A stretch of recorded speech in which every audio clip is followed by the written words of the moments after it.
జ్యోతిర్మయుడకు దేవుని సంగమా, దేవుని సమాజమా, దేవుని బిడ్డలారా, ఈరోజు దేవుని యొక్క వాక్యం మెస్సయ్య అంటే ఎవరు, మెస్సయ్య అంటే దేవుడా, దేవుని కుమారుడా అనే సందేశాన్ని ఈ రోజున చర్చించుకుంటున్నాం.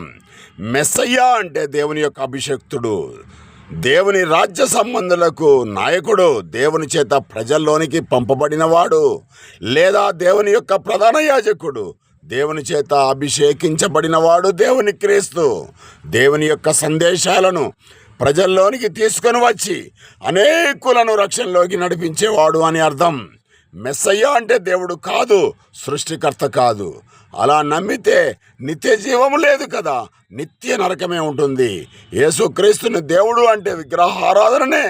సమరయ స్త్రీ మాట్లాడుతుంది ఏమని, మాకు మెస్సియా వచ్చి అనేకమైన విషయాలు తెలియజేస్తాడు అని అంది. దేవుడు వస్తాడని అనలేదు. అలా